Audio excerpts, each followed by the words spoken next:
about the real stories, the real work, and the real people who move this industry forward. Today's conversation is a very special one for me.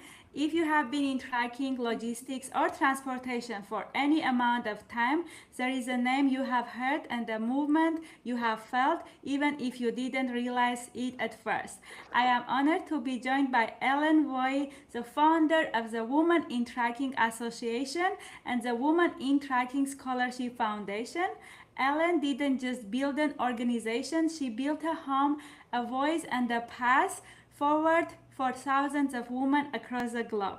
I want to start at the beginning, not the polished version, but the real one. And thank you so much, Ellen, for agreeing to join me on my show. I'm so excited to have you. Well, thank you so much for having me on your show. Ellen, so you founded Women in Tracking in 2007, but movement don't start with paperwork, right? They start with a moment. What did you see in the industry back then that made you say something needs to be changed and I might be the one to do it? So, back in 2006, I was working for a very large trucking company in central Wisconsin, and they hired me to figure out how to attract and retain non-traditional groups. And one of the groups they wanted me to focus on was women. And at the time, carriers weren't really even thinking about bringing more women, especially as drivers. And so I started doing my homework on what do women look for? Why do women come to a carrier? Why do women leave? Why do they come into the industry? And so I started doing that research. And also at the time I was getting my pilot's license. And so I belonged to a women's aviation association. And I thought, why isn't there anything for women in the trucking industry? And so I had a background in nonprofit organizations, and I think that's when you say why me. I think my background in transportation and nonprofit organizations, that mixture helped me create to start with the right board, the right mission, and to launch the association in March of 2007. Wow, that's amazing. Ellen, so tell us what was missing for women in transportation at that time? Well, first of all, companies didn't even think about hiring women, and women make up half the population. They didn't even think about it. They thought that women wouldn't want to do the job. They didn't think that women could do the job. They didn't think that women would want to be away from home. They really underestimated, again, half the population. And so the other part of it was that women didn't picture a truck and say, oh, I can do this, because they didn't see other women doing it. There weren't women in the ads, and the trucks were designed for men. The truck stops were designed for men. The uniforms were men's uniforms. So it really wasn't a place where women felt that they could fit in. And so it was two parts. One is getting the industry to say there's a place for women, and then getting women to say, I'm welcome there. Wow, that's amazing. So, did you imagine it would grow into what it is today when you started? No, there's 8,000 members in 10 countries, and I would have never thought that it would grow into such a international, significant organization that does address obstacles that everyone around the world faces in the trucking industry, and that's getting good drivers who are safe. Yes, I agree. Ellen, what I respect most about your story is that you didn't speak about tracking, you lived it. So you started your career in transportation back in 1980, working as a traffic manager, right, for steel fabricating plant. Later, you became a freelance transportation consultant, helping carriers stay compliant with licensing, permitting, and regulation for over 16 years. So you even earned your commercial driving license to truly understand driver experience, which is amazing. And I also got mine in 2016. That's how, I found out about your story and it really resonated with me. So tell me, why was it important for you to learn this industry from every angle? And how did you earn your CDL? How earning your CDL change your perspective? That's a good question. I like that question because to better understand what drivers go through, I felt that I should go through it.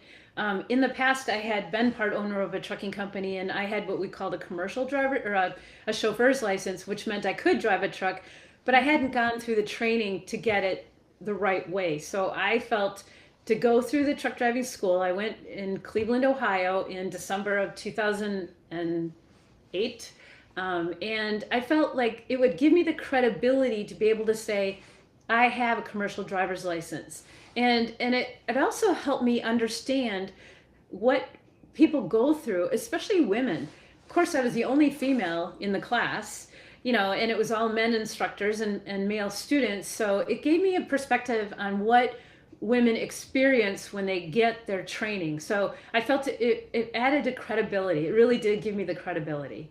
Yes, and maybe confidence, right? Yes. Yes. Yes, that's amazing. So, Ellen, you later earned a master's degree in communication, and your thesis focused on the complex identities of women married to professional drivers. So that tells me something important. You were already looking at the invisible labor in tracking long before it was a popular conversation. What did that research teach you about women, families, and the emotional realities behind this industry? So, trucking families, it's a lifestyle. I can tell you that, driving a truck isn't just a job, especially when you're gone for weeks at a time, days at a time, or weeks at a time, and for some drivers, even months at a time. So the job doesn't just affect the person who's driving the truck, it affects their family as well. So if you have, whether you're male or female, if you have a family at home, a spouse and children, they're going to miss the driver, and they're going to miss opportunities to spend time with them. So you have to close that gap. And now we have much more technology to stay in touch. We didn't have cell phones and we didn't have, FaceTime and things like that. But one of the things that my research taught me is that a good solid marriage isn't based on whether they are spending time apart or not. It's on values, because you could have a spouse who goes to work every day at 8 in the morning and comes home at 5 and still have a really not a good communication or not a good marriage. So it's really not the time and distance apart, it's your values. So the families that stay together are the ones that make sure that they're included in things. They appreciate what the other person does. Like, the driver has to appreciate let's say it's the mom at home with the kids. The driver has to really appreciate what the mom is going through as a single parent. But the parent at home has to also understand that you want to take as much pressure off the driver. You don't want to add a burden and say, well, the kids aren't behaving today, because they have enough pressure in their job. So the big takeaway from my thesis was it was about women at home. So it was, it assumes the man in the truck and the woman at home. Okay, there could be more research in the future, but that's what my thesis was about. And so the wife at home is two different people. She's one when he's home, and she's part of a couple, and she's a wife. But then when he goes back out on the road, suddenly she's a single mom. She's got to take care of everything herself. And I'll tell you some of the things that people don't think about, but I could never RSVP to like a wedding invitation because I didn't know if he'd be home or not. And yet I couldn't go out with my single friends because I wasn't single. And my married friends didn't really want me going out with them because I didn't have a spouse with me. So it was really hard to fit in as the wife of a professional driver. But I have the utmost respect for the spouse at home when the driver's over the road.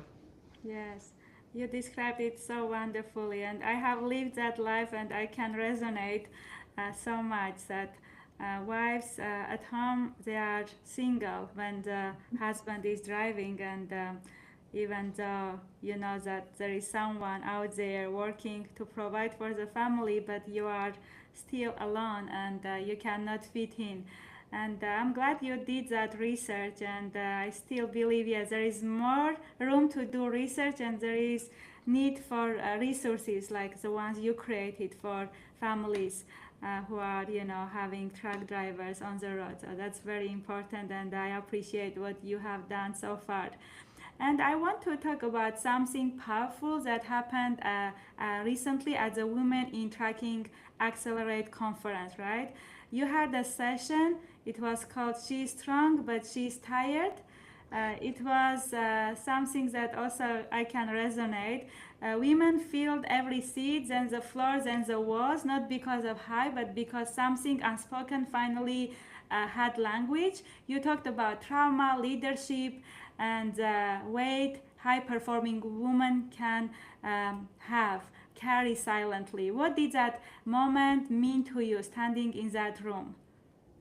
Well, I think we expect too much from ourselves as women. We want to make sure that we're perfect. We want to check all the boxes. We want perfect children. We want the perfect job, and we want we don't want any chinks in our in our armor, so to say, because we don't want someone to think that we're weak. So I think we hold ourselves to a higher standard than we should.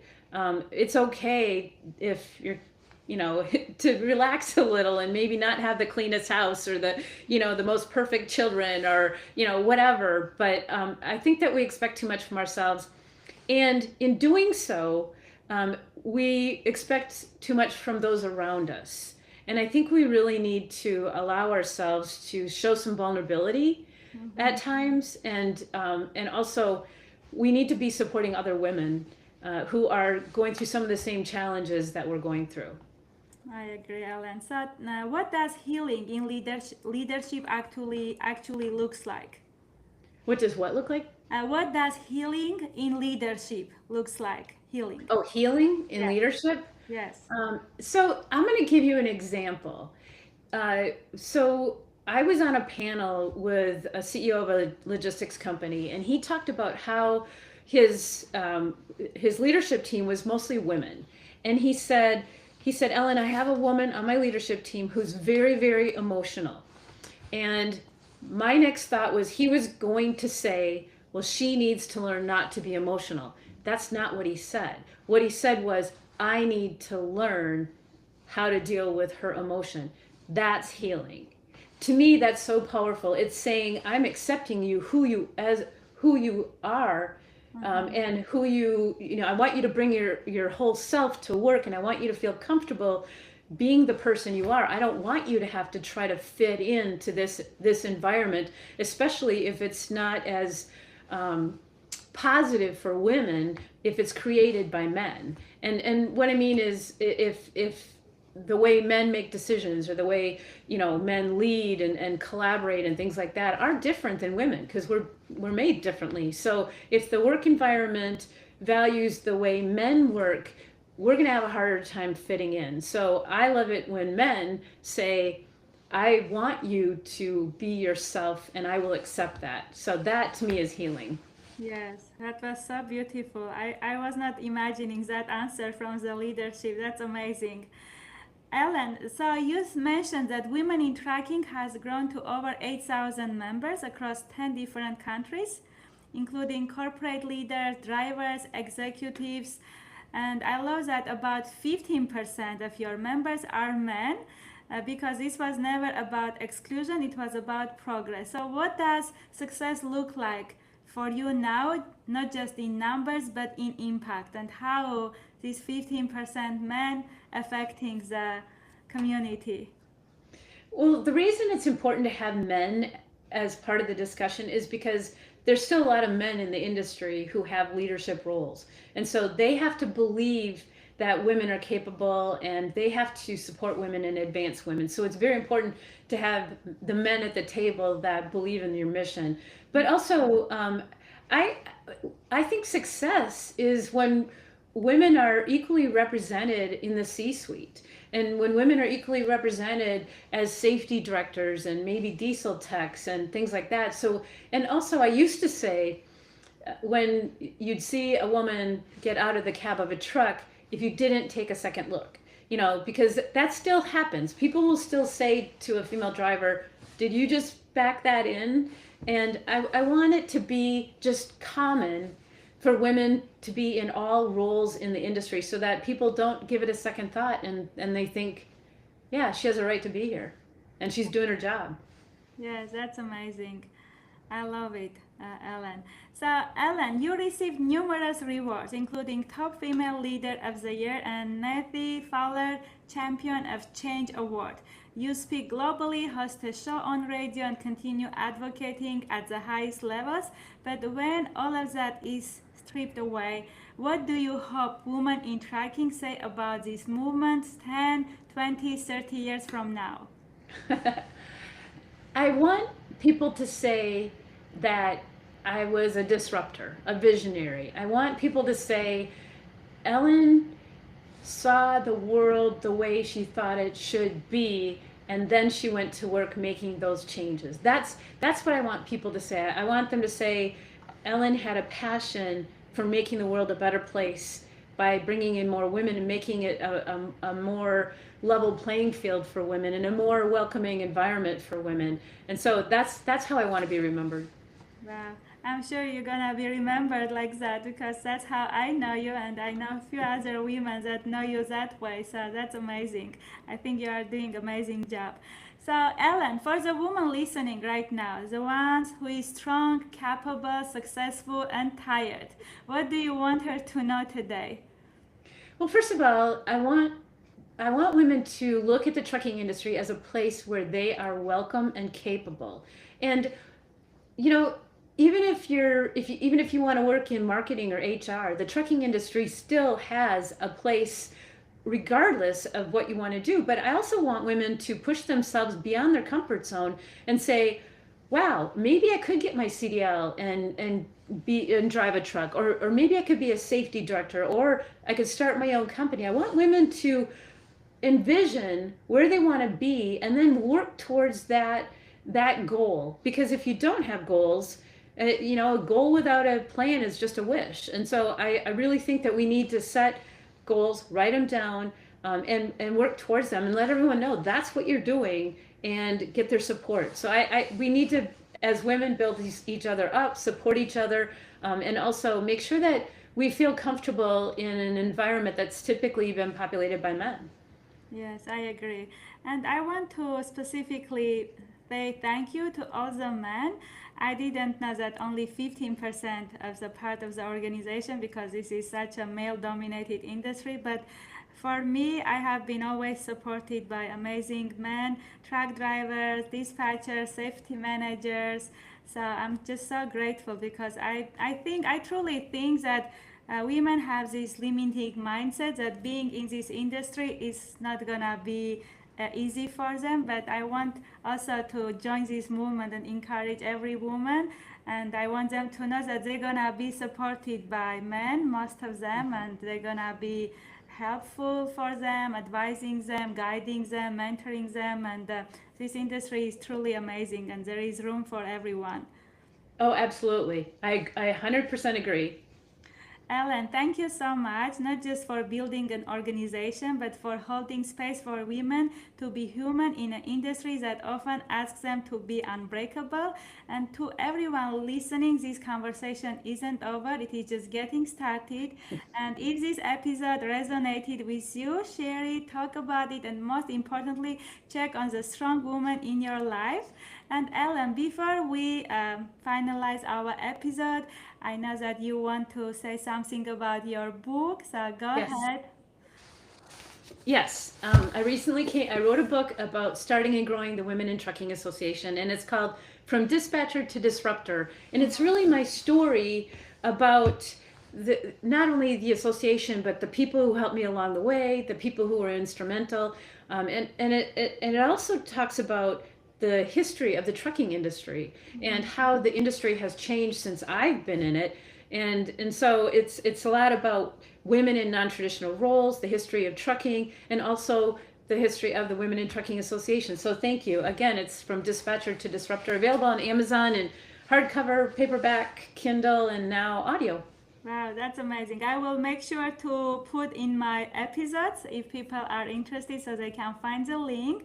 Thank you so much, Ellen, for joining. And this was your Bestie in Freight podcast. And I will see you in the next episode. Thank you so much for joining.